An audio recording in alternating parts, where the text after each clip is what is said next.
The following audio is intended for mature audiences and contains adult content, graphic language, graphic violence, and strong sexual content. Viewer discretion is advised.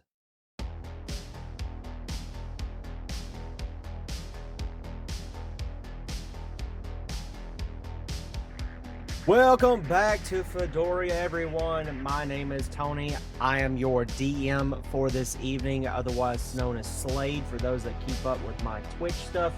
I am here with my three esteemed players, Norbit, Mouse, and Rhaegar. Say hi, guys. Yes. Hello, my lovelies. Yeah. So tonight's session is a very special one.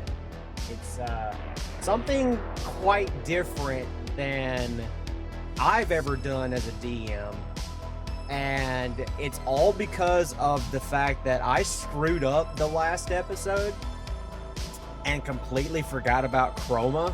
That Chroma was there the entire time. So you guys are getting a bonus episode.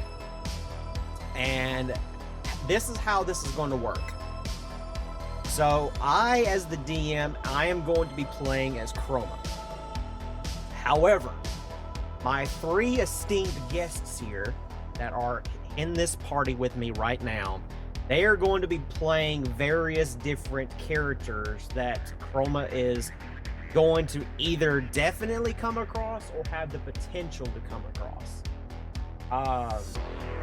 Also, my players here get to decide basically what happens to Chroma and what happens to their characters.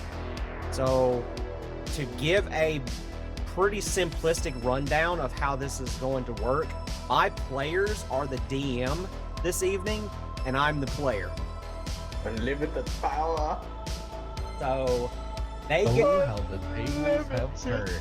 Power! So, I wish to be the most powerful sorcerer in the world! that's literally how they're going to feel this entire night.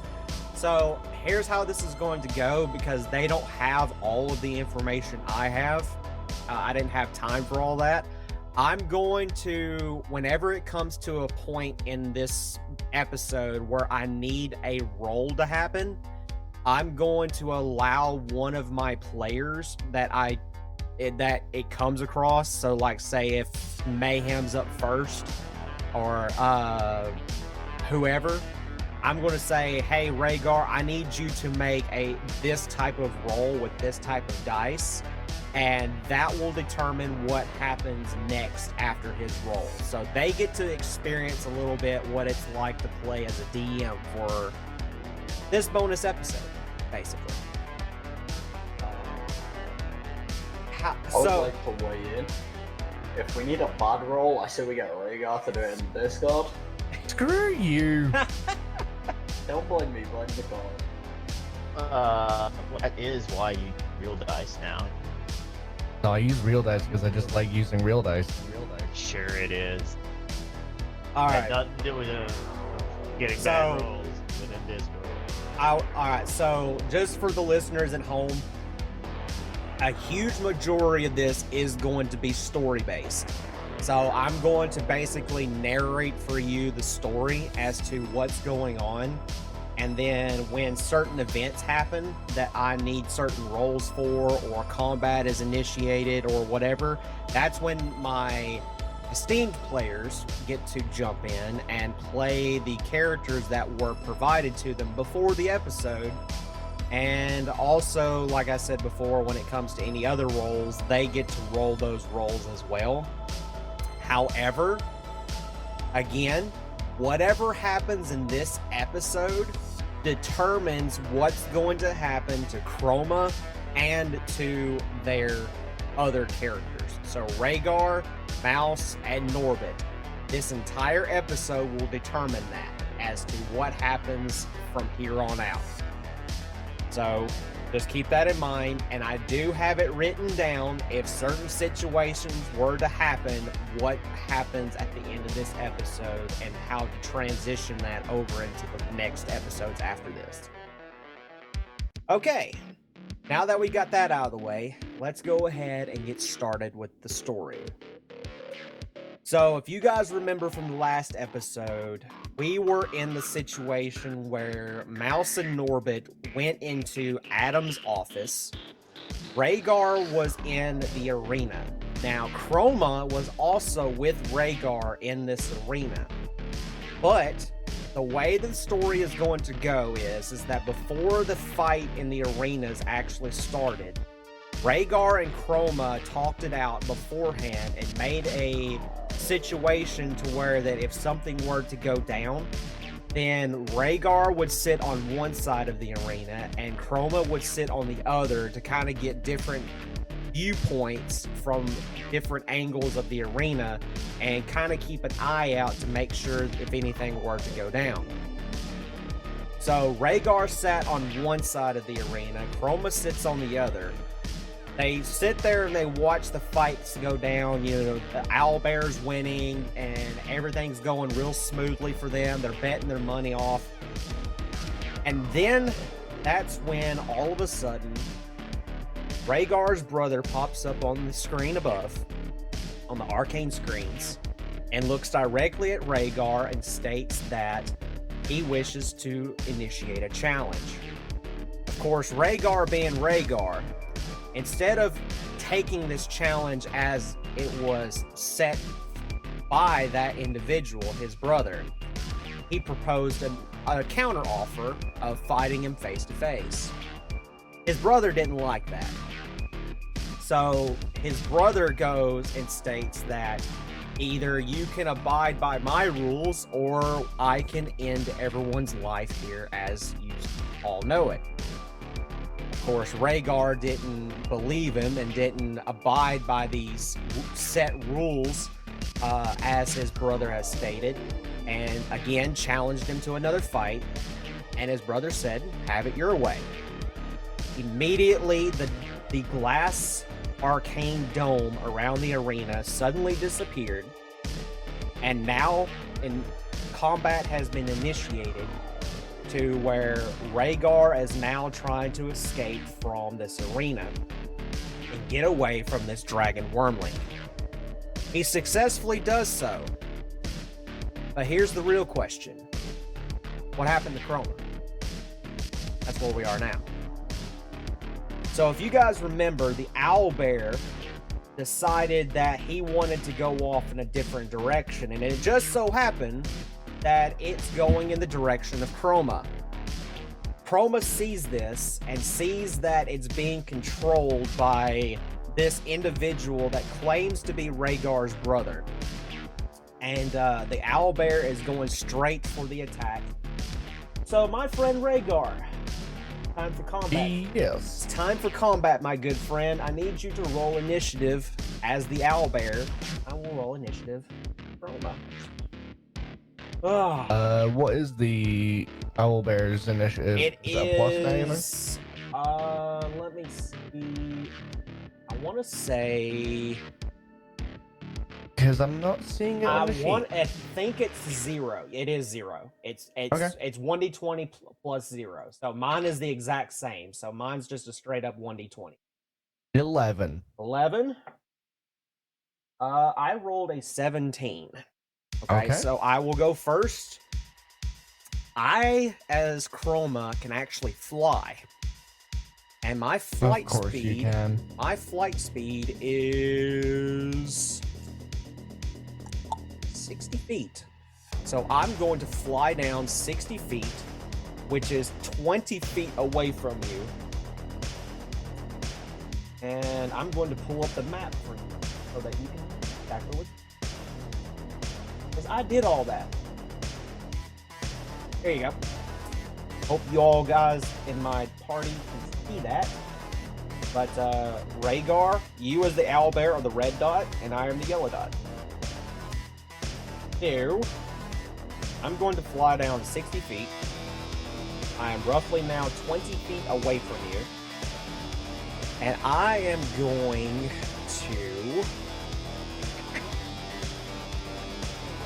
What am I going to cast? I don't want to cast any first or second level. Let's So I want to cast the cannons. So let's cast Shocking Grasp.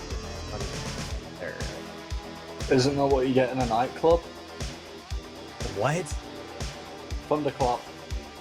Oh, that's right. Okay, I'm gonna cast Shocking Grasp, and it's a cantrip. So, lightning springs from your hand to deliver a shock to a creature you tried. No, it's a touch. It has to be a touch. And I can't cast Thunderclap either because it's 5 feet. So, I might be forced to just Do make nothing. No, I can actually make a regular attack on you. I just can't add any of my bullshit to it yet. Okay, so Chroma is going to take his Warhammer and throw it at the owlbear. Now, the way that this works is that the Warhammer that he has 3 runes on it that do different stuff. So he has a return, or no, 2 runes. He has a returning rune and a reduce rune. So the return allows the Warhammer to come back to his hands at a certain distance, and reduce makes it to where that the Warhammer shrinks to the size of to where it could be a throwing object. So in order for me to do this, I first have to make a strength check to see if I can manage to throw it and hit you with it first. I do not. I miss you about literally 15 feet. So I throw it, and now it returns back to me, and I have to see if I can catch it. And I do. I do catch it. Not very successfully, but I do catch it. Alright, so I missed my attack. Alright, it's your turn. Rhaegar. So the owlbear, for those of you who are listening at home, has got 2 attack. Well, it's got the multi-attack ability. So I can attack with both my beak and my claws. Yeah. But first I need to be within 5 feet of Chroma. So I'm going to move 15 feet, which reduces the distance between us down to 5. Sure. And then I am going to, first of all, use my claw attack, which I believe would be D20 plus 7, see if it hits. Yes, sir. That is a 26. That does hit me. Okay, so for damage, it will be 2d8 plus 5. 4. 4? Okay. No. 4 for the first one. Oh, I thought you said total. Okay, my bad. 4 for the first one, 8 for the second. So that's 12. That's 17. Minus 17. Do I still have some movement left, Tony? Am I able to use it? You can use your full movement, yes. Okay. I would like to use the 25 feet of my remaining movement to scoot back to my original position, so 15 feet back away from you. Okie dokie. And that's me. Awesome. Alright, so that hurt a lot.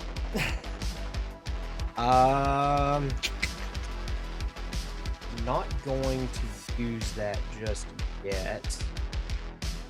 Also, be thankful because I just realized I did state that I was going to use my multi-attack and I only used claws. Could you imagine if I actually remembered to use my beak attack as well? That is true. Okay, so I am going to use Chromatic Orb on you, so I'm going to use a first level spell. Hurl a 4-inch diameter sphere of energy at a creature that you can see within range, and it's 90 feet. You choose acid, cold, fire, lightning, poison, or thunder. I'm choosing lightning. for the type of orb you create, and then make a ranged spell attack against the target. If the attack hits, the creature takes 3d8 damage of the type you choose. At higher levels, when you cast this spell using a spell slot of 2nd level or higher, the damage is increased. So, I'm going to roll to see if I hit you. It's 1d20 plus 5, the chromatic orb. And I crit. So, spell damage in my campaign is doubled if you crit. So keep that in mind for those that are listening. So, do I not have to roll, what would it be, a constitution saving throw for the owlbear? No, not for this spell. No. Okay. This is just a spell that attacks, just like a melee attack or anything like that. So I crit. It's normally 3d8, but because I crit, damage is doubled, so it is going to be 6d8 for the damage. I'm going to roll it in chat. I want everybody to see it. 6, 8, and yep, that's it. Okay. 36 damage. Shit. 36 damage, sir. Okay. The owlbear is still up. Okay, I'm going to use my bonus action to use my second wind, and I'm going to heal for 1d10 plus 3. So 1d plus, I don't have I was gonna say, you want me to roll my d10 for you? I'd be honest. get 8 back. Okay. All right, it's your turn. I'm gonna replicate what I did last time. I'm gonna move 15 feet and come within 5 feet of you, and this time I'm going to use both of my attack. Give me just a second, because I think... Nope, I have to hold a reaction in order to do it. Okay, yep, you're good. Yep, I just had to make sure. All right. We're right here. Okay, so d20 plus 5 to see if I hit with... No, d20 plus 7, sorry. Yes, sir. To see if I hit with claws. Yep. 22. That's a hit. And again, damage is 2d8 plus 5. That's an 8 for the first roll.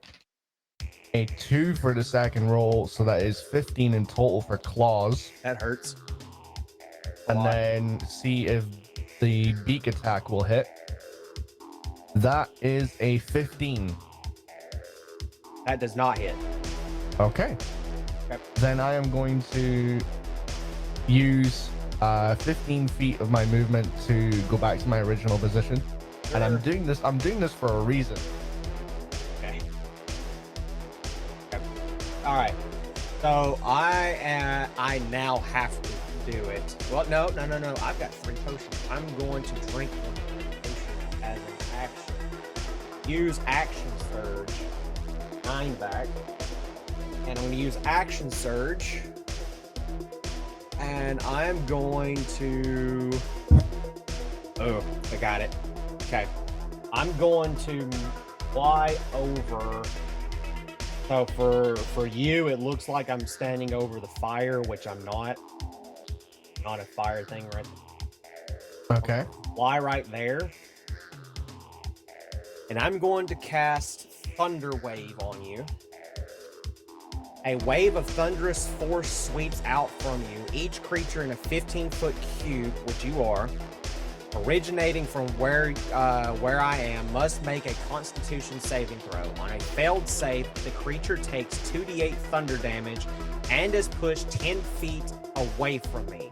On a successful save, the creature takes half as much damage and is not pushed. In addition, unsecured objects that are completely within the area of effect are automatically pushed 10 feet away from you by the spell's effect, and the spell emits a thunderous boom audible out to 300 feet. At higher levels, the damage is increased. So I need you to make a Constitution saving throw. 21. Whoa, did you get a 20? Because its con is plus 3. And I rolled an 18. Yeah. Okay. The moment when the DM asks you how you did it, and you know, I didn't think it happened. Yeah, I didn't know you could get that. Well, you do take half of the damage. Okay. Hit me. So it is 2d8. Wouldn't it be 1d8? No, so whatever I roll for the 2d8, you take half of that. So you take 3 damage. Okay. Alright, so I'm going to use the rest of my movement to fly back up to the right. Okay, so how far would you say that is? That is roughly about 60 feet. Okay, so you're pulling a tactical retreat. Basically, yes.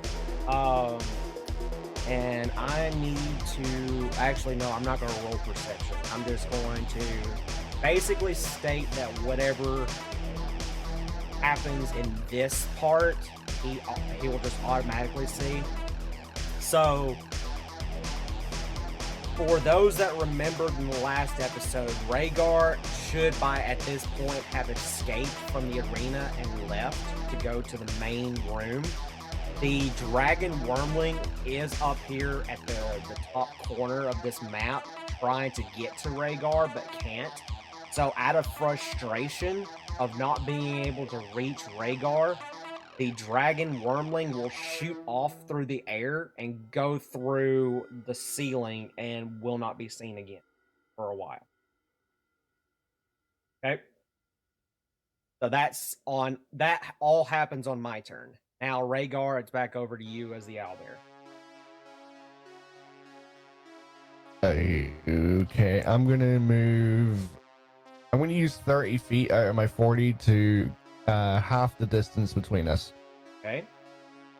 It. Yep, that's all I'm doing. Okay. I am going to throw my warhammer at you, as you are within range now. Mm-hmm.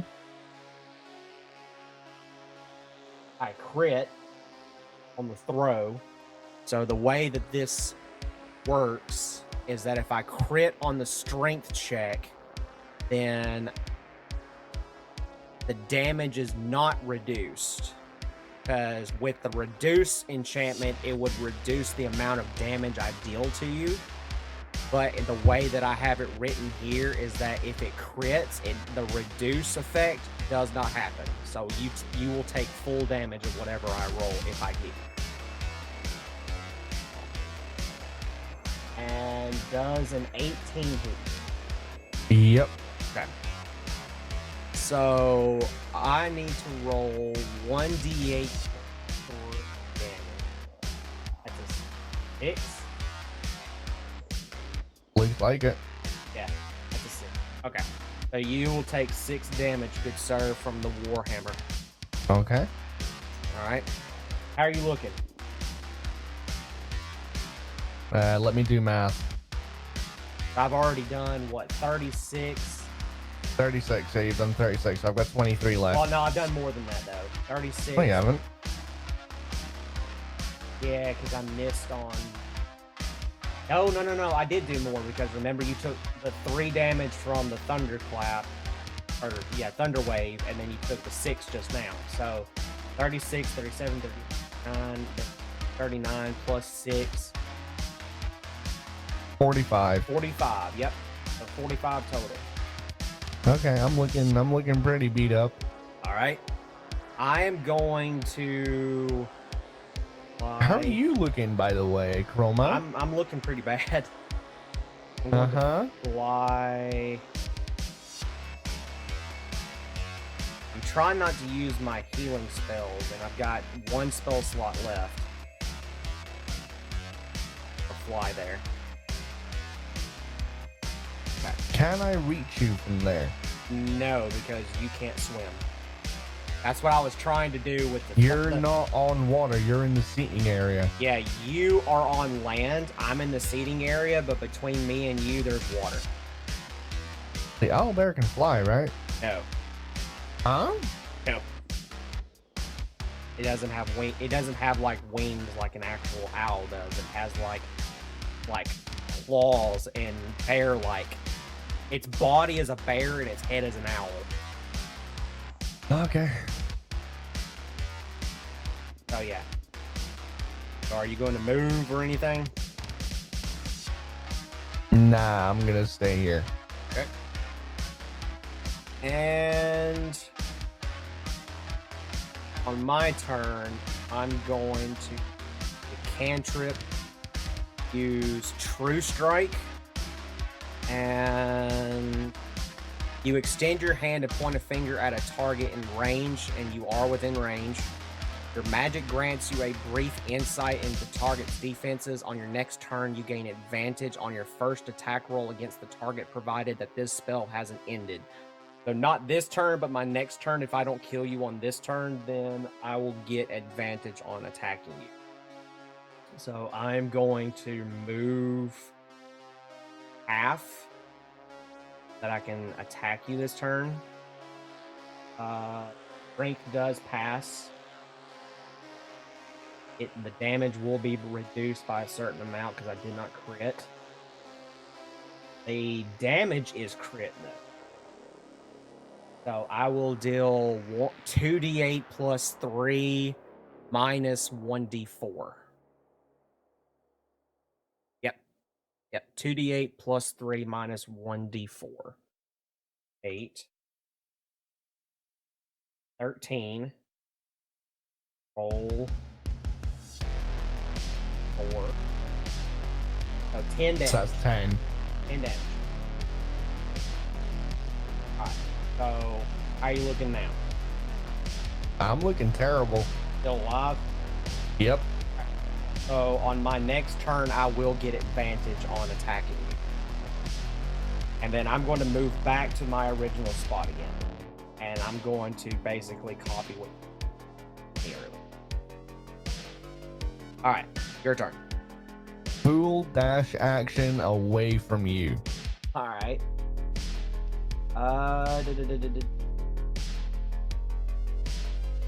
Which So that's direction? Which 80 direction do 80 you feet. want to go? In terms of looking at the map, put me north. North. Okay. So full dash is going Yep. to put you right about there. Okay. Okay. And on my turn, I am going to fly just close enough to be able to hit you with my hammer. I need to keep that one last spell slot. Throw my hammer, and I have advantage. Strength check definitely passes. Attack. 23 hit you. Roll 9. Yeah, I'm dead. You are dead. So, ladies and germs, you see Chroma take his warhammer, swing it above his head, throw it with ease. The hammer flies straight and true into the back of the owlbear's head and completely crushes the skull as the impact happens. The owlbear flops forward, no longer breathing. The hammer then returns back to Chroma, and he just stands there in awe. But then he takes a huge breath of fresh air due to the fact that he almost died. Alright. So, now that the owlbear is dead and the dragon wormling has left area, Chroma is going to take out his diphone and try to contact Mouse to see what's going on.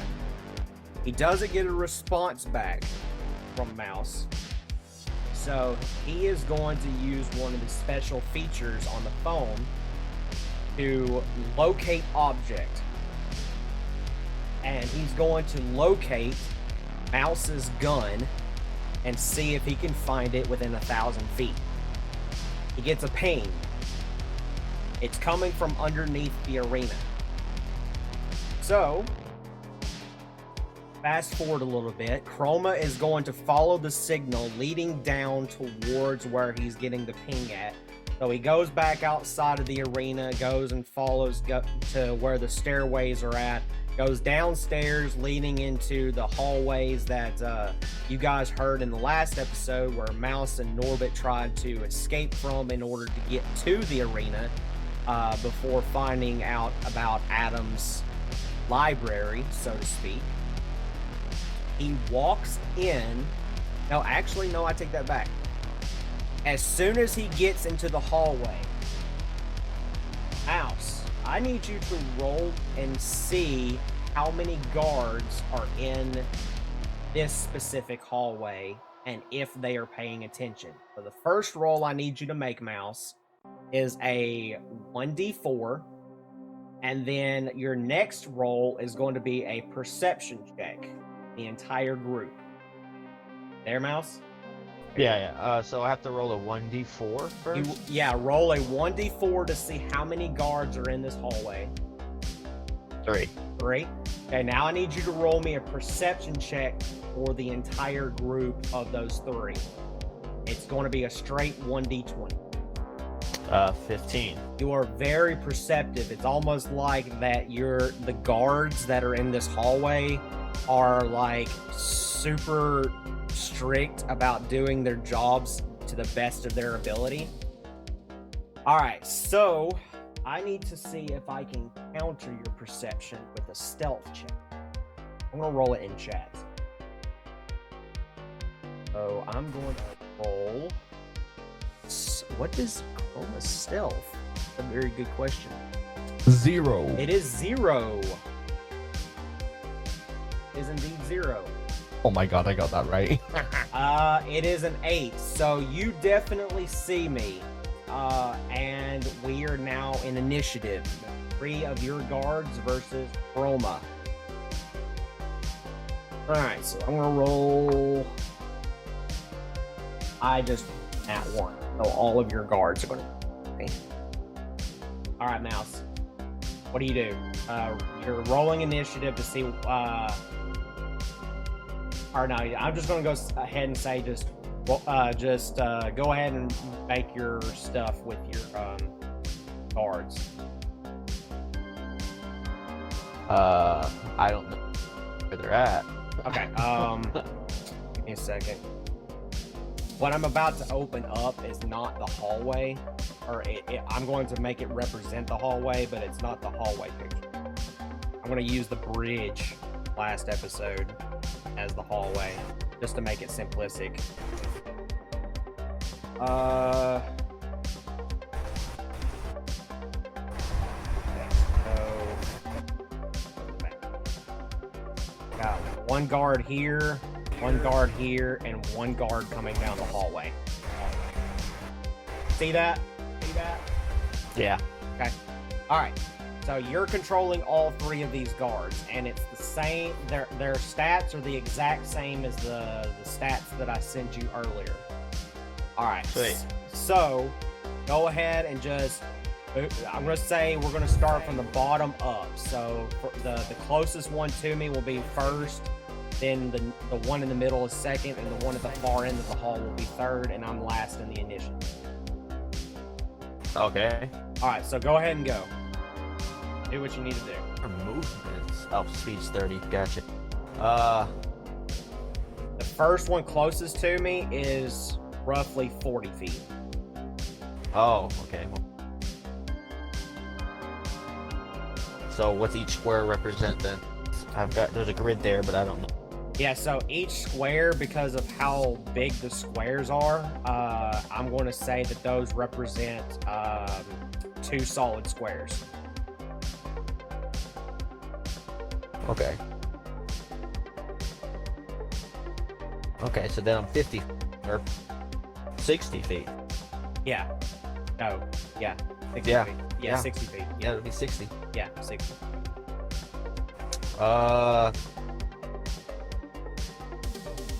Well, in games, guards are stupid. So they're all going to just full on dash action towards you. Okay. Stop right there, thief! Stop, right? Jimmy, stop him! Yes, boss, I stop him now. All right. So the one closest to me does make it all the way to me. That's Timmy. Timmy made it closer to you. Timmy made it closest to you.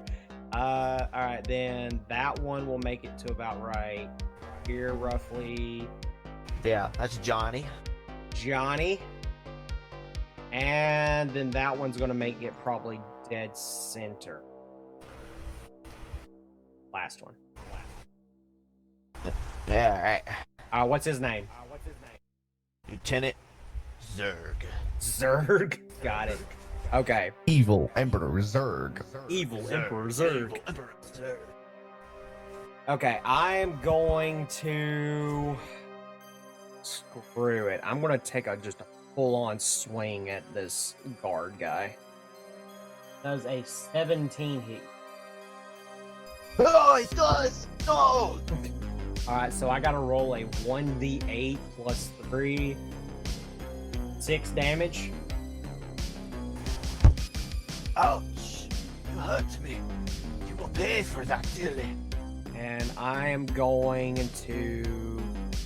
I'm gonna fly up to the last guy. Hold on. You flew past? How high up? No. Oh, no. They're 2 squares. No, I'm miscalculating. I can fly up to the middle one. How, Yeah, I was miscalculating on the... How far up do you go when you fly? It'd be 60. 60? Yeah.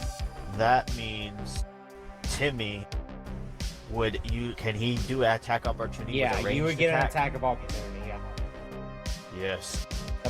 Just the first one, Big not the wounded. second one. Yes. Just the first one. Big wounded Timmy.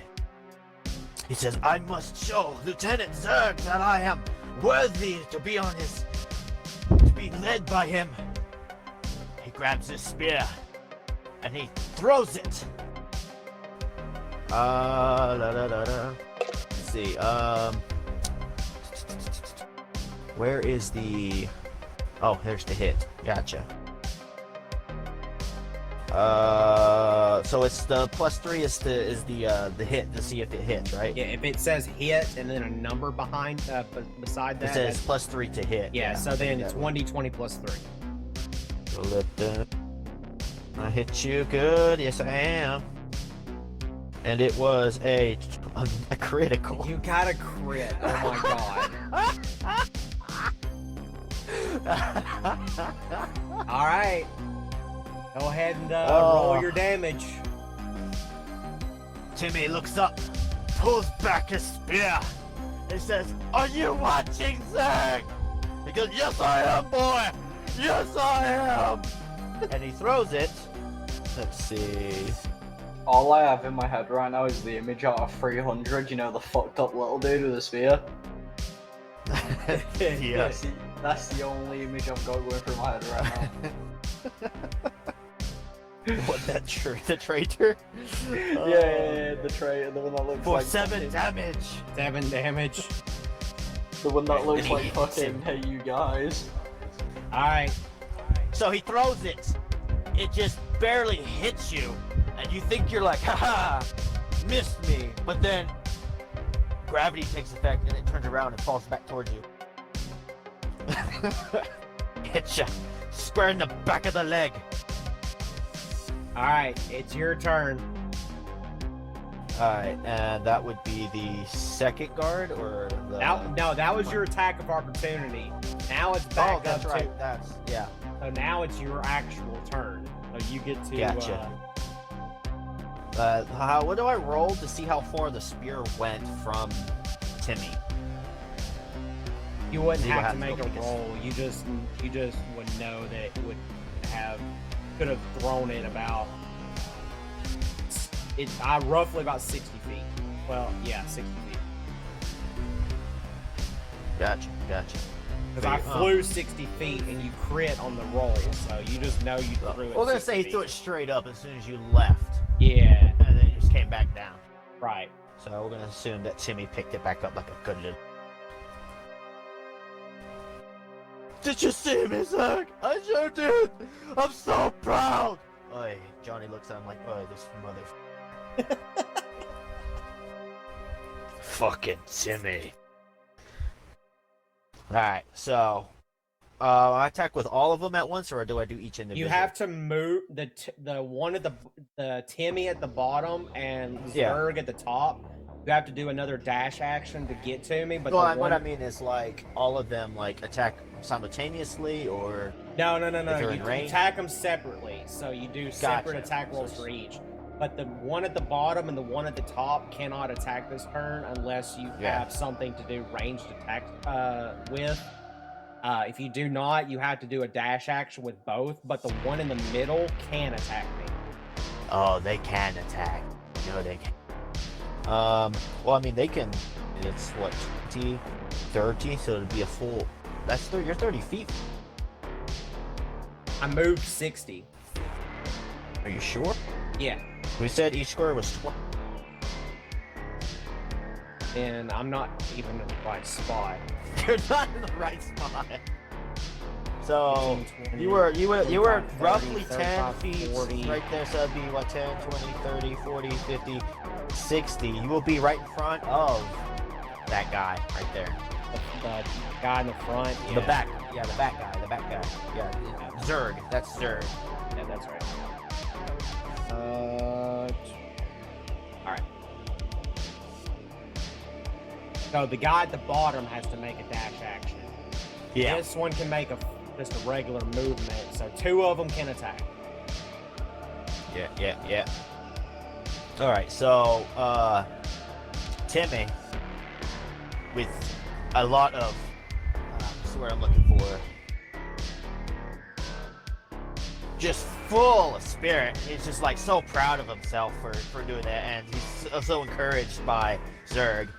Takes on his spear, moves, just grabs his spear with both hands, and grabs that spear good, and moves 30 feet. Okay, towards you. And then, thinking that, oh, well, that was easy, he's gonna throw it again. Okay.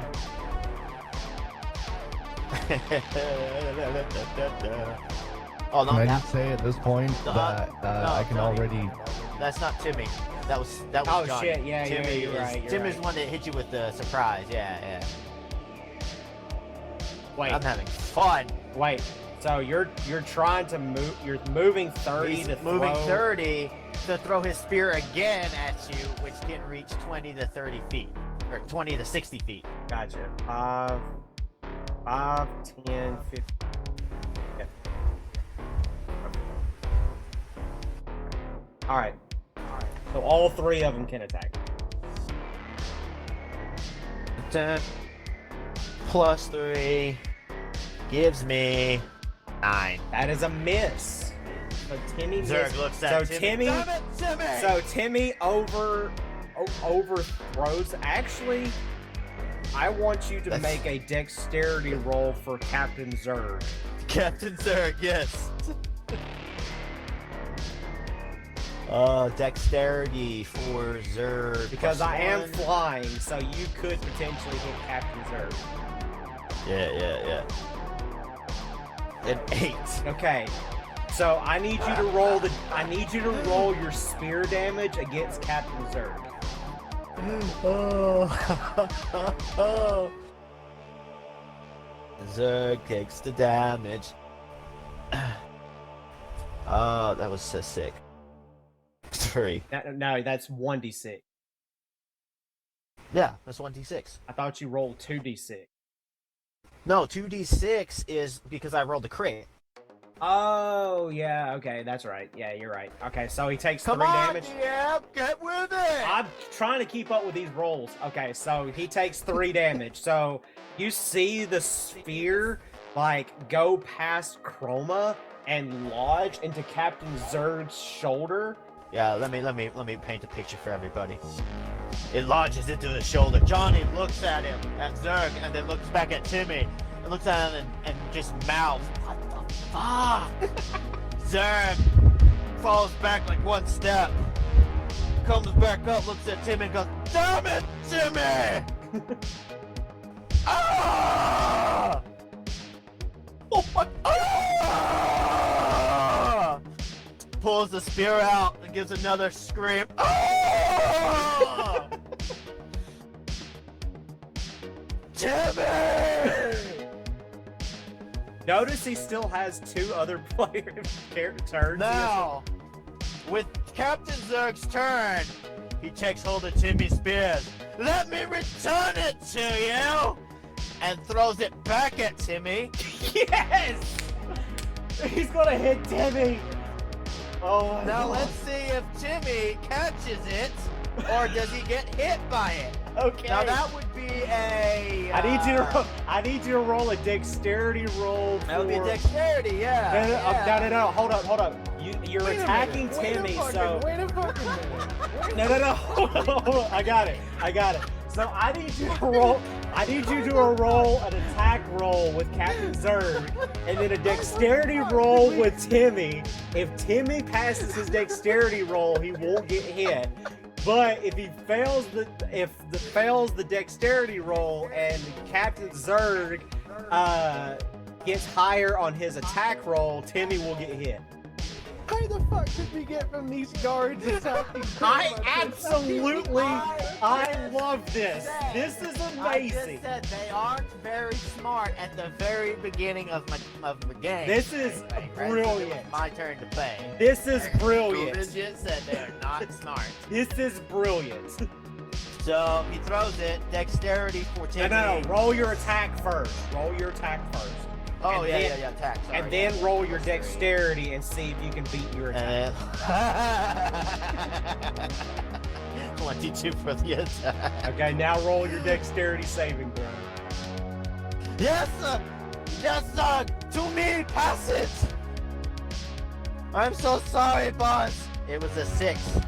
All right, so yeah, Timmy's so about. he reaches Timmy. up to catch it, and instead of catching it, it impales his hand and slices his ear Now, off. how much as well. damage do you do? So he takes. Let's see. You didn't attack Timmy, right? No, Timmy. Left. I did attack Timmy. Timmy's the only one But I've you- hit. How much damage did you do? Oh, it was 6, right? Yeah, I dealt 6 Was it damage 5? to him. Yeah. 6. My fucking sorry, Raycar. Let's see. It's a 1d6. 1d6 plus 1. 1. He takes 2 damage. Would you like to paint the picture? He reaches up to catch it. I've got it, Zerg! And it impales his hand and slices his right ear off. Okay. And he screams, "Ah! Thank you, sir! This is Good brilliant. catch, Timmy! This is Good brilliant. catch!" This is. Alright, Johnny so, looks back at both of them and is like, "The fuck did I sign up to this for?" so what does Johnny do? Johnny takes his spirit in both hands as well, and just like, "I got to show up Timmy. He's doing so good, so good." He takes it in both hands, and he just charges right at you.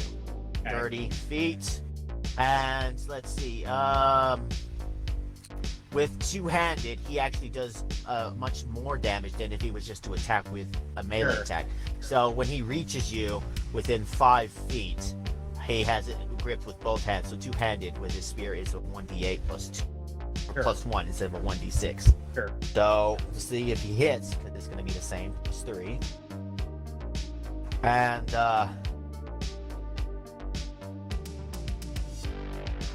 reaches you, plus 3. A 9. I want you to roll a dexterity saving throw for Captain Zerg. Before he runs at you though, and he attacks, he's screaming at Zug, "Watch me, sir! I will upshoot Timmy!" And his dexterity for Captain Zerg. He looks at him. "Good, yeah, Johnny! Come at me!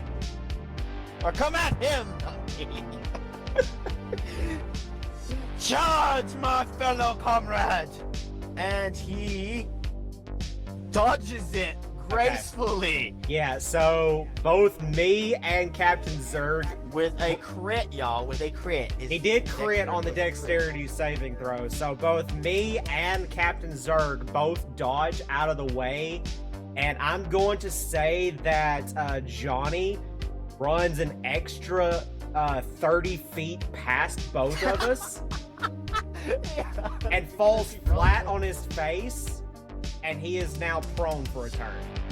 So Zerg looks at him. Too much power, Johnny. Too much power. But you'll get him next time, my boy. All right, so next time. on Johnny's next turn, he has to roll to get out of being prone. All right, so And that was all let three. me- That was all three of their turns. So it's my turn now. All right, so 2. He's at 3. Zerg took 3, making him 8. Zerg's at 8. He's at 3, and Johnny's still full. Okay. So I'm going to unfortunately waste my last spell slot for Thunder Wave. I need you to make a Constitution saving throw for all three of them.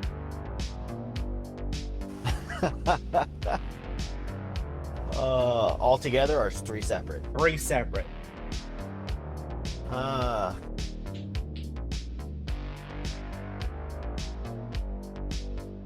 And I'm actually going to cast this at a 2nd level. We're gonna do this one, Zerg. Since it's closer. No. Sure. Actually, I'm going to cast this at a 1st level because I'll still have 1 2nd level spell slot left. Okay, got it. So Timmy is next. Not 19 for Zerg. 19 for Zerg, so will- Zerg yeah. passes. Timmy gets a 6. He fails. Poor Timmy. And Johnny, face down on the ground, gets He gets disadvantage okay. because he's prone, so he gets disadvantage. 10. And For okay, Johnny. he fails. All right, so Timmy and Johnny fail. Captain Zerg does save. So Captain Zerg will take half of this, and then Timmy and Johnny will take the full. 8. I'm casting this at 1st level, not 2nd level, because I want to keep my 2nd level spell slot. Timmy and Johnny take 9, and Zerg will take 4. Okay. Alright, so Timmy is dead. So Timmy is dead. He was my favorite! Johnny looks up like, what? What? My boy! Not Timmy! I'm going to use my movement to fly back down 60. I'll pay for what you did to Timmy! Okay. Alright. Your turn, good sir. Alright, so what do I roll to see if is it just an action to get back up, like a full action, a full turn? You would have to take a full turn to get back up, yes. So Johnny gets back up slowly because now he's so depressed because now he knows that Timmy was his favorite. But then he realizes, he looks at Doug, like, does that mean I'm your new favorite, sir? And he looks back at him, no! Okay. Alright, so Captain Zerg's the only one that can actually do anything. He will attack. Okay. Both hands gripping his massive spear. Are you Gripping it throwing good. it or are you moving? No, you're right next to him, right? No, I flew down 60 feet. Oh, you flew down. Oh, you went down as, oh, I thought you meant like down as you flew down, because you said you were still. No, Oh, yeah, I went yeah, back yeah, to my yeah. original spot.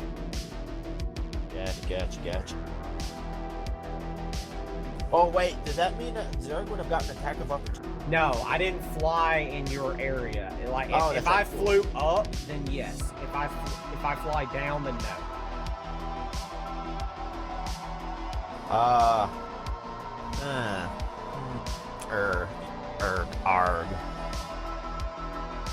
where is the body? Wait, where was the body of Timmy? Uh, Leave that there. Timmy. Okay, I'll color him in pink. Know where he's at. Is picking something up off the ground a bonus action? No, it's an action. Oh, okay. So Zerg's gonna run over to his boy Timmy. Okay. That's 30. Yes, sir. And then he's going to throw his spear at you. Okay. My boy Timmy.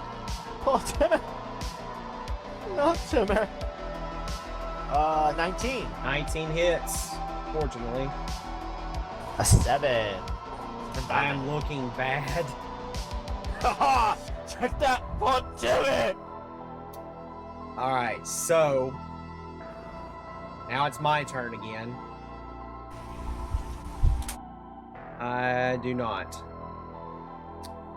All right, so I'm going to cast. How much damage did I deal to Captain Zerg so far? House. He's at you've dealt a total of, I know how much he is, but total. Oh, it's 4. He has 4 health left. 2 4? for Johnny. Okay, I'm just going to throw my Warhammer at you. You're within range. The strength check, I pass on that. So it's not a crit, so it'll be the damage minus 1d4. That definitely hits. So I'm going to roll 1d3 minus 1d4. Then, all right. So you take 5 damage. Captain Zerg takes 5 damage. Captain Zed looks back at Johnny. I always hated you! And then he dies. Then he just dies. He just dies. And when he's looking up at the sky because he just got hit by that hammer, bounces straight up. He's laying there. And he's just looking at Johnny, mouthing, mother. And as he's about to say, fucker, the hammer comes back down and smashes his head into the ground. I also feel like that because he's standing right next to Timmy, He's holding his hand. Yeah, he's holding his hand. He holding his gracefully hand. falls down, and his hand is just like grasping Timmy's hand as he's dying. And Yeah. they die holding each other's hands. Alright, so is it my turn? Yeah, it's Johnny's turn, and Johnny, you have to make I have to make a what? you have to make an actual dash for real this time in order to attack. So Johnny's gonna make a dash, but I'm also gonna do something because he's crying, tears in his eyes, he's not really seeing straight. He's running straight towards you because he's so mad. I'm going to say, if this is okay, how far is he from their bodies? he will be right next to Timmy. I'm going to say that he is going to try to have to make a dexterity saving throw to see if he impales himself on his own spear as if he trips over their body. You are the DM tonight, technically, so you go for it. Let's see. What was it? It was +1.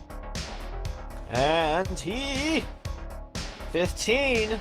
He What do you would. say? He I'll say, would. yeah, He would would succeed, pass. yeah. He would pass with a 15. Yeah, so he just looks at him like, whoa, that was close, and turns back to you it's like, it's your fault. He never would have told me that he hated me if you hadn't shown up.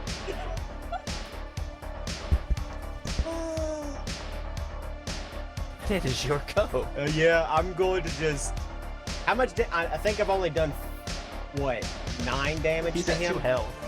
Yeah, he's at 2 health. Okay, so yeah, I've dealt 9 damage to him, so he's almost dead. I'm gonna swing. I'm just gonna throw my hammer at him.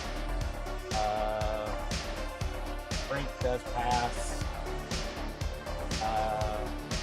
19 hit you. Sure does. Okay. Roll. Can we just say that you killed him? 7, 3 damage. Yeah, you killed him. There we go. I thought you said he was at 4 damage, so that's why I can. No, he's at 2. Oh, He's at 2. Okay. Yeah, he's dead. All right, so It's describe to me how Johnny dies. Johnny, look at him gripping and he's just like sitting there, rocking back and forth like, I'm gonna get you. Got you. Spear ya. This is my favorite spear. Picked it up today, brand new. Got you. I'm gonna spear ya. And looks down at the ground and he sees for some reason, he sees a shiny spoon made of gold. Oh, fuck me. It's like, hey, that's real gold. And then when he looks back up, he sees the hammer come straight at him, and just goes, and just takes his head clean off. Yes. Oh, motherfucker. That was the most beautiful thing I've ever heard in my life. I like outside as a DM. It's fun, right? It's really fun. Well, I only got the spoon part because we used the Oh yeah, the bridge. no, that's why I said you bridge as it. remember. And I was thinking that, well, maybe that spoon, somehow there's a golden spoon somehow got misplaced. That's true. All the commotion. Okay. You never know. Now I need you to roll me The a. Nordic I need you to calling roll card. me a luck check for Chroma. Oh, The I Nordic need to roll it. calling. Yeah. You are the DM, so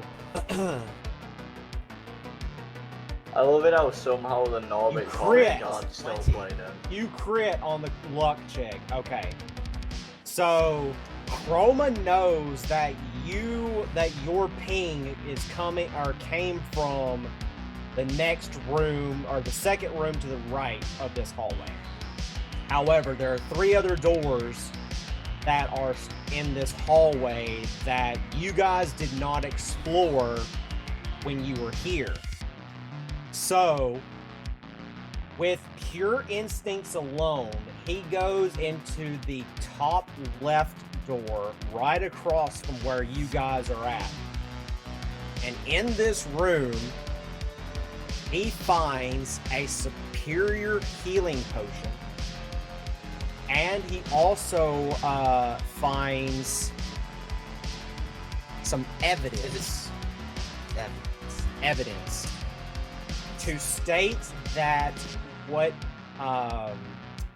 basically what Adam has been doing, his illegal activity, could also help you guys out if he finds you, but he doesn't know that yet. Question. Yes, Question. sir. Does he find money? And if so, can I roll for it? I will let you roll this. So No, can we actually, roll no. With the 2 crit, no, I'll D100s? take that back. With the crit, I will say that he finds. Well, no, not find. How much he finds? Like, simply roll to see how much he finds. I'm about to get to that. So I'm gonna say with the crit that he finds a solid chest that's locked inside of this room.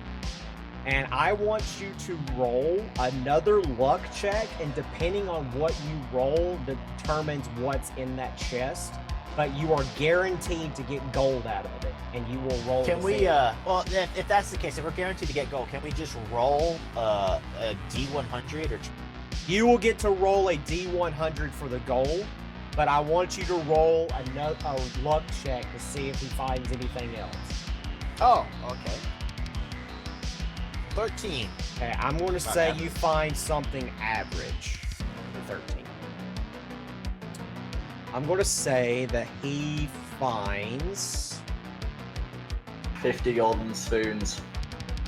not that well. Average. 5.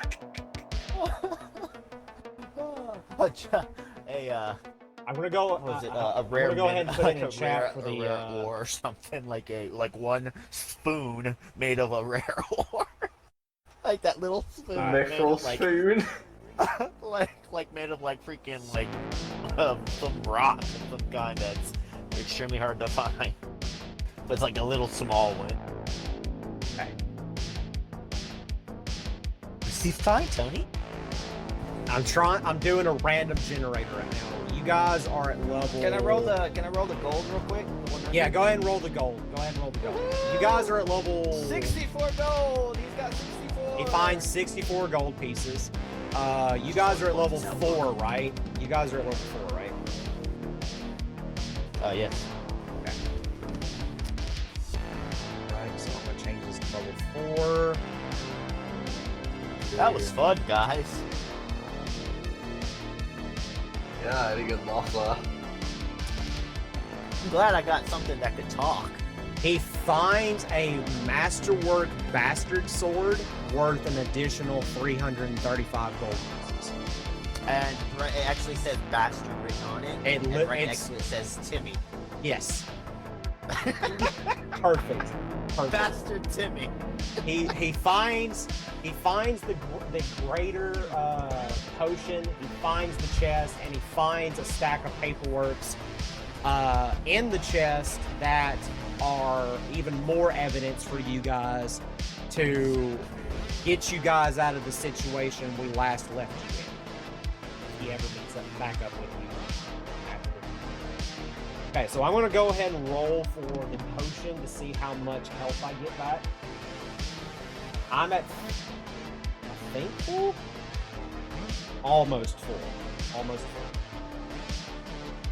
full. Alright, so Chroma then goes back across to the other side of the room.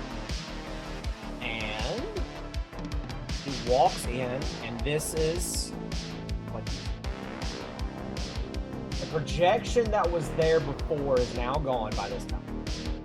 Oh, wait. These are original squares. They're all 5 feet squares. Okay, so keep that in mind. Okay, so he's in the office. He's in the office that you guys were in. Is this still there? Is what? Is what there? The spoon. All of that stuff you guys left is there, including Right. the monsters. As well as the Kirby drawer.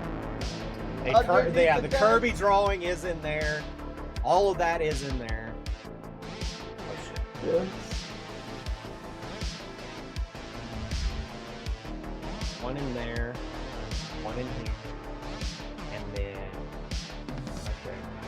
Okay. So each of you should have a character sheet for the monsters that were in this room. There should be a giant scorpion, a manticore, and a werewolf in this room. Question. Yes. Can I go ahead and say what I'm playing at real quick? Yeah, question. all 3 of you can if you would like. So Hacksaw, aka, is playing as the werewolf. My question: my werewolf still talk? No, the werewolf that you're currently playing as has lost all of its humanity. Yeah, I remember that. Yeah, it's the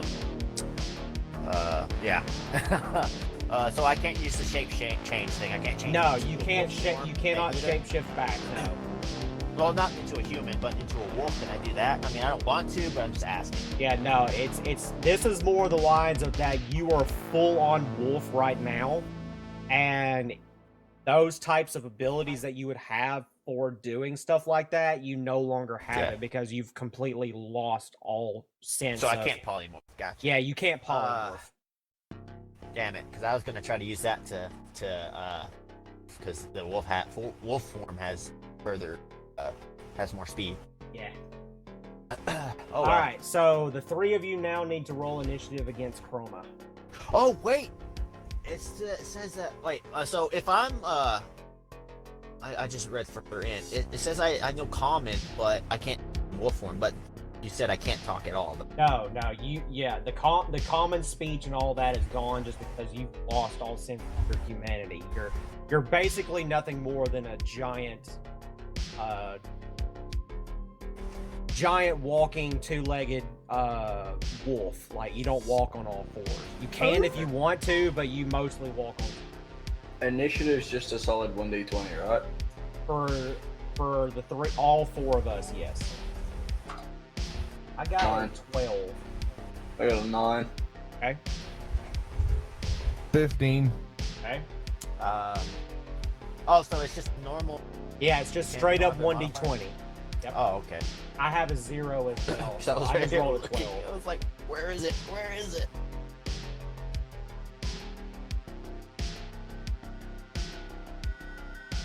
I got an 8. Okay, so the giant scorpion will go first. Chroma will go after that. Then Manticore, and then the werewolf. So Rhaegar, you're the furthest away from me. You're closer to the portal that's up at the top left of what you see on the map. Okay. Okay, so in this room, the one you're currently in, each square represents 2 squares until you get to the main room, and then it's back up to regular squares again because of the way the map is laid out. So right now, you're 5, 10, 15, 20, 25, 30, 35, 40, 45, 50, 55, 60, 65, 70, 75, 80, 85 feet away from me.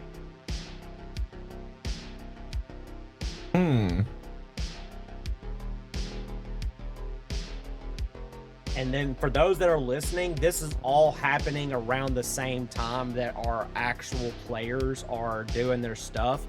So when Chroma enters into this room was the exact moment that Norbit and Mouse went into the portal and teleported away.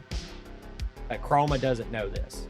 He just knows that the ping has suddenly disappeared after he entered this room and doesn't know why.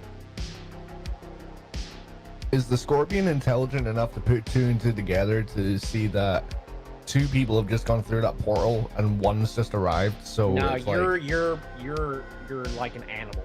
You base it off your instinct. So you're right now. I'm too far away from you to notice that for you to notice that I'm here. So your next objective as a monster would be to attack the closest thing to you, which just happens to be the Manticore. It's survival of the fittest, basically. So it's like, until you guys see me, then you're not going to attack me first. You're going to attack the thing closest to you. So you're going to want to attack Norbit's monster first, because that's what you can see within your line of sight. Okay, and how far away from him am I? 5, 10, 15 feet. Okay, I'll move up 15 feet, and I will use my sting attack. Okay. So you're going to be fighting Norbit. So Norbit will have to tell you if you hit or miss and all that other stuff. What did you hit? What did you roll?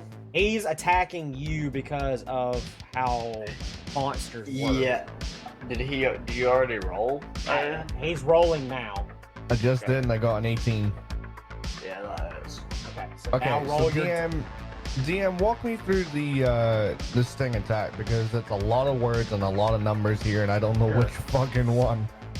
Okay, so for the giant scorpion, you have a claw attack and a sting. Okay, so the sting states that you make a melee weapon attack to +4 to hit. Your reach is 5 feet, and you can hit 1 creature. If you hit, the damage is 1d10 plus 2 piercing damage, plus 4d10 poison damage. The target must make a DC 12 Constitution saving throw, taking the 4d10 poison damage. On the failed save, if they succeed, they take half of that. So the way it's going to work is if you hit him, you definitely will hit him for 1d10 plus 2. But he gets the opportunity to roll a Constitution saving throw of a DC 12. If he succeeds, he'll take half of 4d10. If he fails, he'll take the full 4d10. That makes sense? Yeah, I got that. Okay, so I'm gonna roll the damage in the Discord chat. So roll the 1d10 first, and then let Norbit... 1d10 plus 2? 1d10 plus 2, then let Norbit roll to see if he succeeds on the Constitution saving throw. Okay, so what did you roll for to see if you hit Rhaegar? I rolled a 15. 15. Okay. Norbit, does that hit for against Very your? bad, but yes. Okay. So how much damage did you do? I rolled 6 piercing damage. Okay, so then you need to roll a Constitution saving throw. Yes, that is my Constitution bonus with a solid 1d20, right? It should be 1d20 plus whatever your bonus is for your Bonus. Constitution. Yeah, 19. I think Yeah, that he passes. he the did con pass. save. All right, so you need to still roll the damage, the full damage, but whatever you roll, he'll take half of that. So 40 something.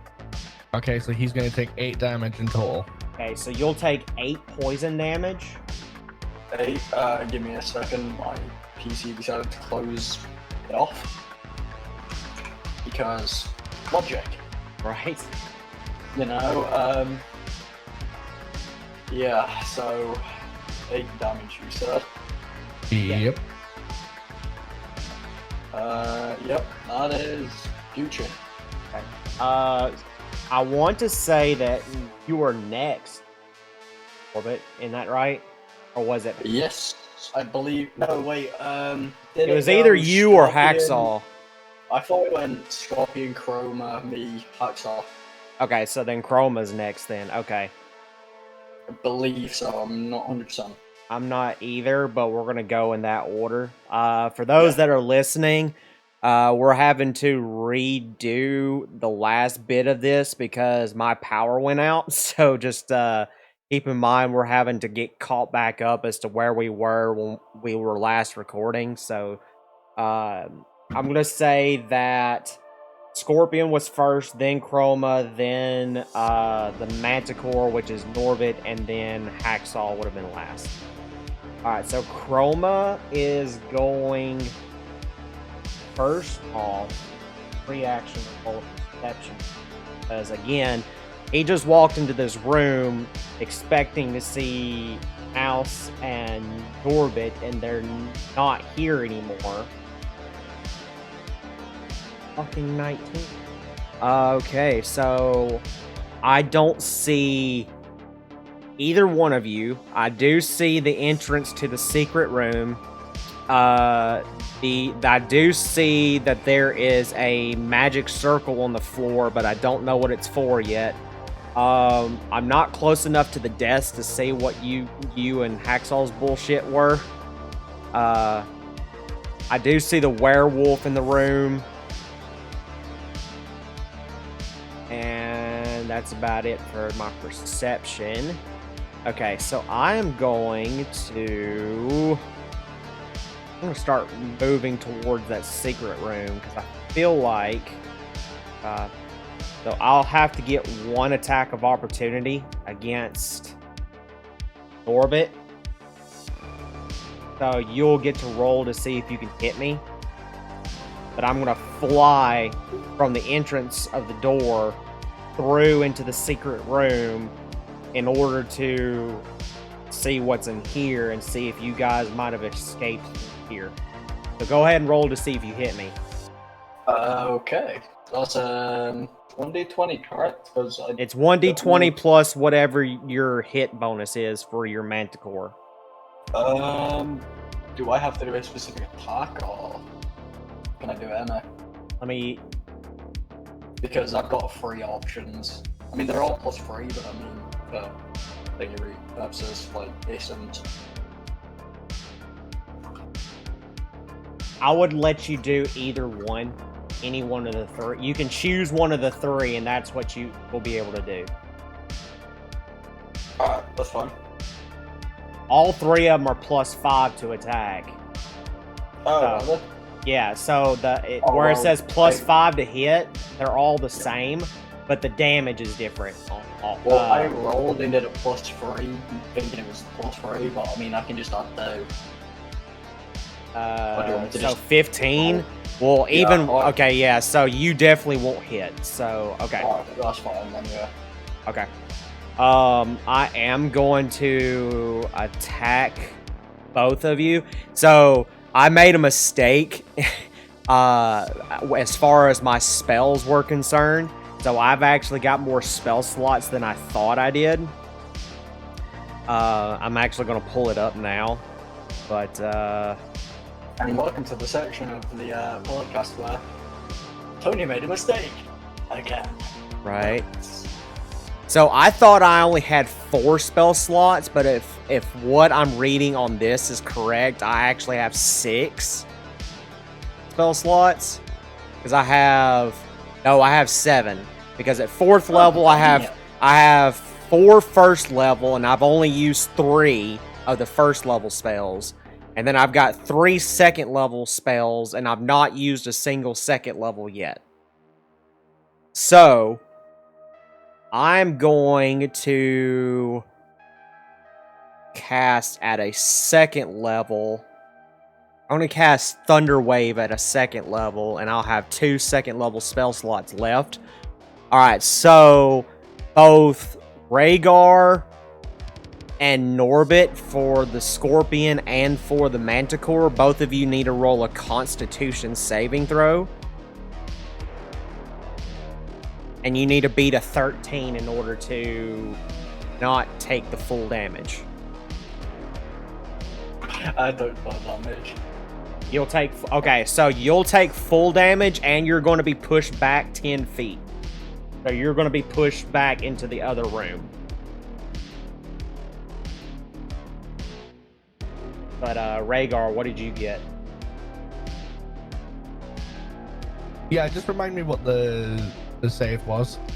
DC 13. Oh, thank God for that. So what did you roll? 14. Okay, so you're going to take half. I thought for a split second you said 15. No, 13.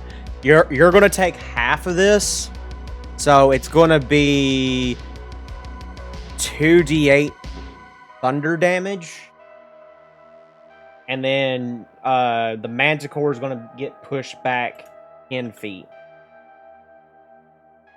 Alright, so the Manticore will take 6 damage. The Scorpion's going to take 3.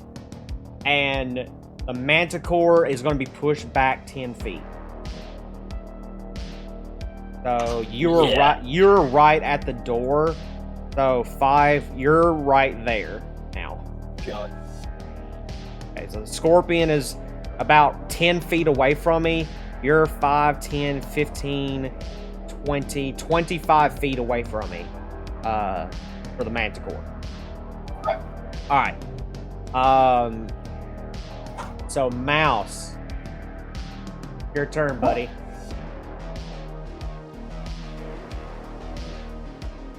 Thought it was the Manticore next. Oh, is it the Manticore? Yeah.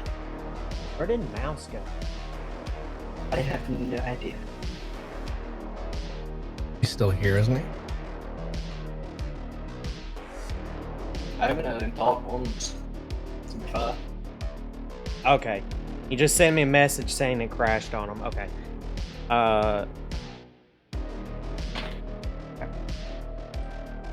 Alright. There he is. Okay, so I just seen him pop back. Okay, so it's not Hacksaw's turn yet. It's Norbit's turn for the Manticore. So, Norbit, you go ahead and go, and then right after that, Hacksaw will go for the werewolf. Well, first of all, I'm going to attack Chroma, because he was the last to hit me, and that just makes no sense to me. So you're going to go and attack the Scorpion? No, Chroma. Okay, so what's your speed then? Because you can... Tail spike. Well, you have to get to me for the tail spike, though. Reach as 100 to 200 feet. Really? Yes, sir. And he also has tail spike regrowth, so he can use it 24 times. Reach 100 to 200 feet. Oh yeah, you're right. Okay. Yep, tail spike. So roll to see if you hit. Oh, fuck you. 11. 11. You know, that's a miss, my friend. I mean, technically, does it do 3? What? I don't know. Or is it just doing the damage by flurry?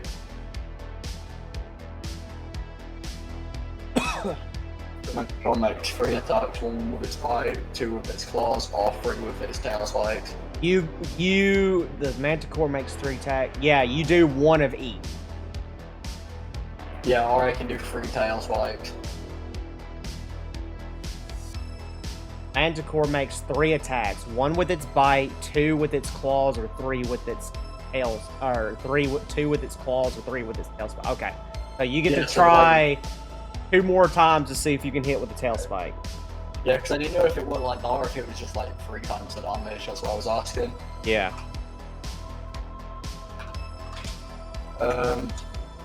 Well, let's see if the rolls are going to be kind to me today, because apparently not. 18 That does hit. and 9. So 1 hits. Okay, so roll the damage for the 1 hit. Yes, sir. It is 1d8. Okay. 1d8 plus 3. 5. Okay.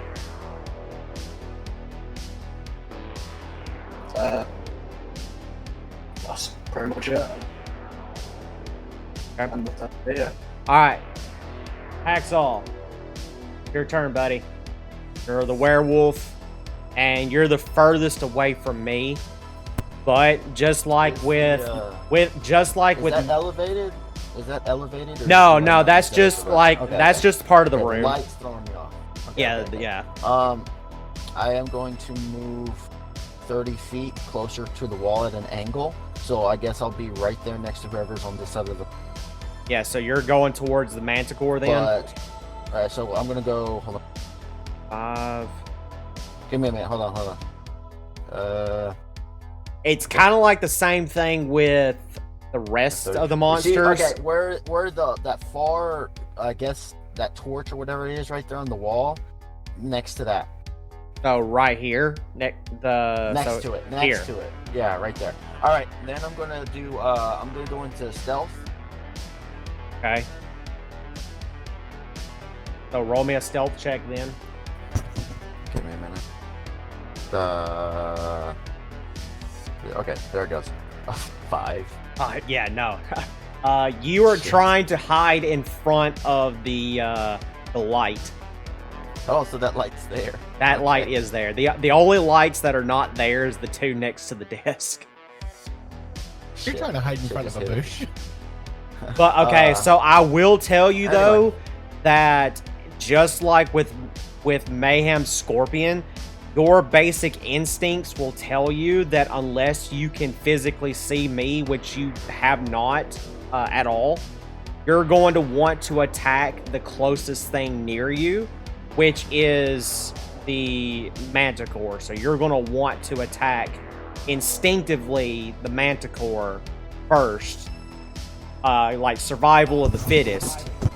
Yeah, I can't though. He's too far You away. can't this turn, no, but that's just me I'm telling you already in that action. now.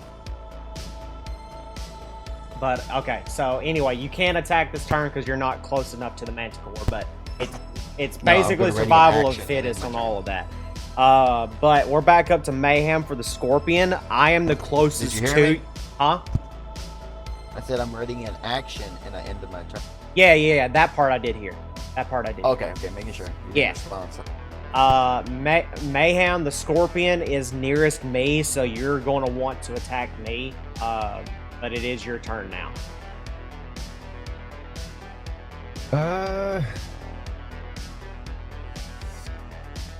What range are you from me?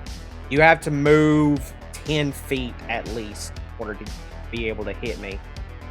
Okay, let's do it. I'm gonna move 10 feet. It's going to look like 5 feet because the way the map is stretched out, but it's actually 10. All right. So go ahead and roll to see if you hit. And you see, this is where it's awkward because I have to jump from this conversation to see the character sheet. Oh, that's a 23. That hits. Okay.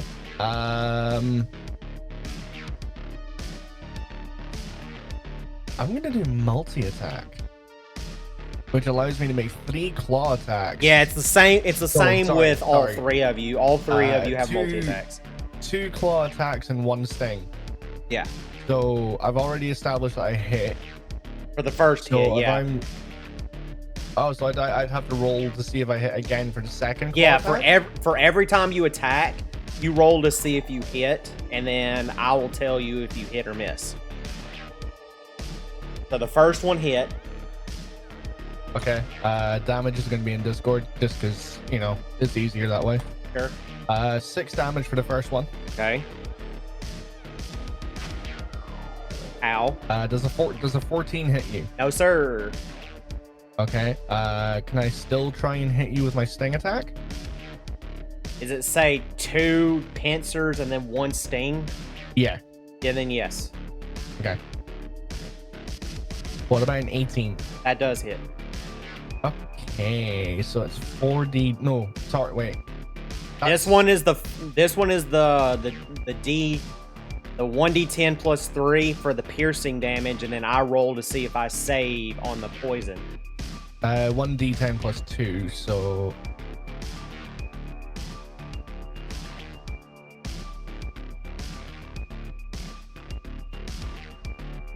Oh, that's 10 damage. That hurt a lot. Yeah, I can tell. And I crit on the poison, so I'll take no damage. No damage? Yeah, What kind of bullshit is that? that's the way it works in my world. If you crit on a save, like a damage save, you'll take no damage. But if you crit fail, then you take double damage. Now, why do I feel like we weren't told that before? It's because we've never come across it yet. Nobody's crit on anything like that yet. Oh well, he still took 10 damage. I'm happy. Yeah. It is my turn, and I am going to have to roll another perception. Yeah, I do see the portal, so I am going to fly directly to that portal. Now, is that a disengage, or are you just flying? That is a full disengage. See, taking that knowledge that I learned with the hacksaw the other day. I'm very proud of you. To be fair, I had heard of a disengage, but I'd never used it. I am just close enough to get there. Like me. I'm going to step on the portal, and the monsters are no longer a factor. So this is where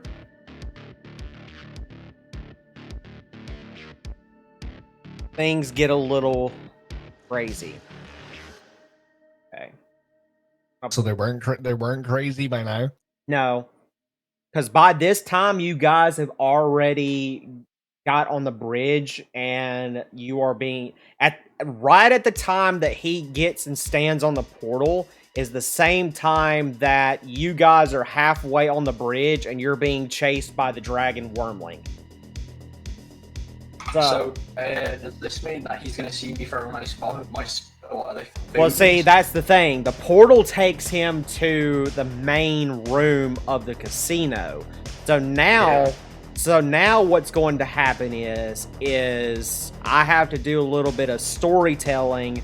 Plus, you guys are going to be the ones to roll to see if he gets hit by any falling debris or gets hit by any traps. So, Chroma gets onto the portal. He teleports into the main lobby of the casino. The casino, at this point, is completely trashed. Like, there's falling debris everywhere. There's holes in the floor from where debris has already fell through and caused cave-ins. This place is completely collapsing in on itself. And Chroma does not have much time in order for him to escape. So there are actually 3 ways out. So what I'm going to do, I'm going to roll a luck check to determine if he can go in the direction you guys went or if he goes into a different direction towards a different portal. Roll. 1d20. If I roll below a 10, he goes into the direction of somewhere else. Which can be in 2 different directions. If he rolls a 11 or higher, he will go in the same direction as the 3 of you. He will go in the same direction as the 3 of you. So, Chroma heads that direction, and I need... So, all 3 of you are going to make the same roll, basically, but we're going to start with Norbit. Norbit, you're going to make the first debris roll. I need you to roll, basically, a dexterity saving throw, basically, to determine Chroma's fate, basically. So, I'm going to go ahead and tell you what the dexterity would be. So, it's a flat 0. So you're just going to roll a straight up 1d20, and I will tell you what happens. 13. You do successfully dodge out of the way for the first one. Okay. So some debris starts falling from the ceiling, and Chroma kind of just dodges out of the way as he's flying towards you guys. Hacksaw, I'm gonna make you roll the same roll to see what happens. But it's just a straight up 1d20, no modifier. 18. Yeah, that's definitely a success.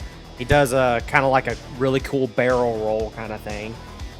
And then last but not least, Mayhem. He's close to the door, but you need to roll the same roll. You might want to kill me. What did you roll? Critical fail. Critical fail? Okay, because of the critical fail, he's going to take 1d4 of damage, and he's not going to go in y'all's direction anymore. He's going to go in a different direction. Towards a different bridge. Or do you want to do that? I'm going to make you do it.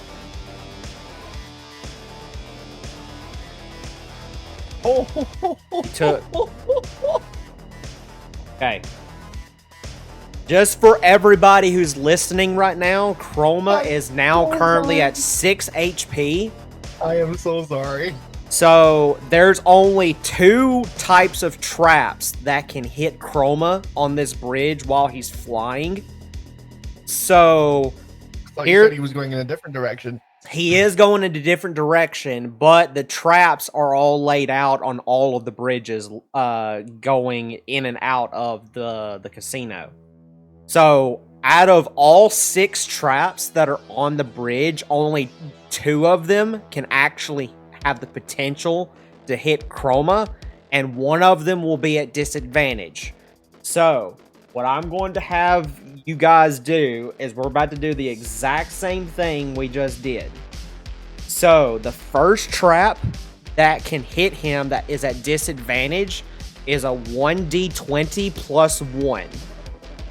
The second trap is a 1d20 plus 3. So we're going to start off by getting the first disadvantage traps out of the way, and then the last 3 traps will be the traps for the 1d20 plus 3 to see if they hit. If he does not die, then he will go to the portal, but he will not be anywhere near you guys when he gets there. But he is at 6 HP right now, and each trap does 1d4 damage.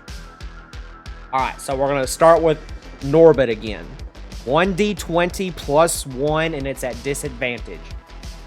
And you have to hit me at a 16.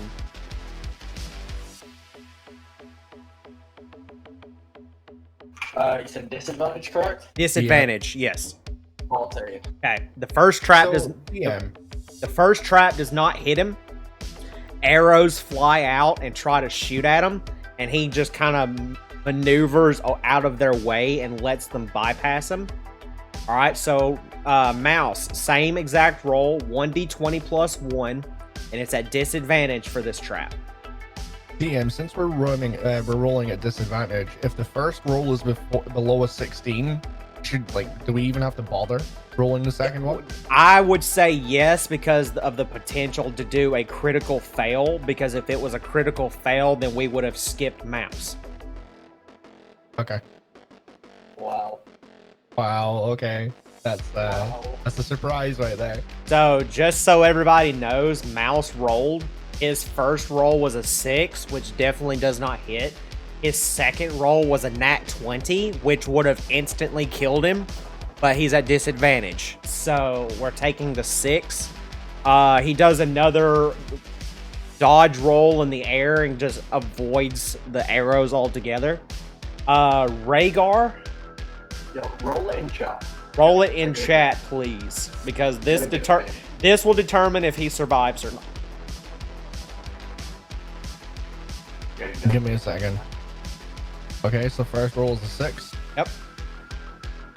Second roll is a 7. All right, he dodges out of their way again. Okay. So now we're on to the last 3 traps. The last 3 are the 1d20 plus 3. They are not at disadvantage. And it's a 1d4 if you hit, so it's 1d4 of damage. Can't tell if we're on his side or we want him to die. I want him to die. I want to fuck up the DM's plans. But is it a 1d20 plus 3? It's 1d20 plus 3. 8. It's a miss. So, what looks to be like a laser beam shoots out. It's a blue light. It comes out, and he twirls in the air and maneuvers out of the way of that beam. Mouse, make the exact same roll. So what did you roll? I'm assuming he can't talk, so 22. No, yeah, he rolled a 22. Okay. That does hit. I need you to roll a 1d4. Is that 2? 2 damage. He is currently at 4 HP. So, it all comes down to Rhaegar. You are the last roll, and I want you to roll it in chat so everybody can see it here. There you go. That's exactly the AC in order to hit him is a 16. So roll a 1d4 and see how much damage he takes. If you're trying to kill him, you need to get max damage, yeah? I know. You need to get max crit. damage I need in order to crit. kill him. Odin be with me as I roll this dice. Ladies and gentlemen, Chroma can suck my dick. ladies and gentlemen, Chroma has just been killed. As the players or the people listening right now, a beam of light shoots towards Chroma, and it hits him square in the chest, and he falls down and passes out, and everything goes black. However, he wakes up, Huh? and he's inside of a prison. He's chained up, bound, has no idea where he's at. And across the way, he sees at the prison door a man in a hooded cloak. The figure turns around and looks at him and simply smiles and says, "I have great plans for you and for your friends," and then walks away. And that's where we're in our session at. Dun, dun, dun. Yeah. So, Like, I was, okay, like, hot take right here. I was kind of expecting you to turn around and say that Adam looks at him and says, "You have done well, my apprentice." I would have lost my fucking shit if you'd said that. yeah, so, our players aren't going to know where he's at, but Chroma, he technically has been saved, but he was saved by some unknown people, and we don't know where he's going to be at until certain times. So, our players are going to be by themselves, basically, for a good long while without Chroma interfering. But, guys, that's the end of the session. And like I said before, we would have already finished this session the day that we recorded this, but my power went out, so we're actually having to record the last half of this now. So it might sound a little bit confusing for you guys, but the gist of everything I wanted done is there. But yeah, so Chroma is somewhere. We don't know where yet. Our players, Mouse, Norbit, and Rhaegar, did manage to survive, but now they're in a situation where that they are now wanted for the crimes of destroying the city and killing thousands of people off. And they don't know who it was necessarily who gave that. And they're just going to have to go from here and find out. But anyway, guys, thank you so much for listening. We hope you enjoyed this bonus episode. And we will be back again in the next episode to see what happens to our original party members. So, guys, do you want to say anything before we go? Yeah. Chroma tried to do a trick, and that's why he got hit by a laser. Do what now? You want to see a trick? You want to see a trick? That didn't work. Exactly. Oh my That's goodness. the fake Chroma. Want to see a trick? Want to see a trick? It was at this moment he knew. He fucked up. All right. Peace out, guys. We'll see you in the next episode. Bye!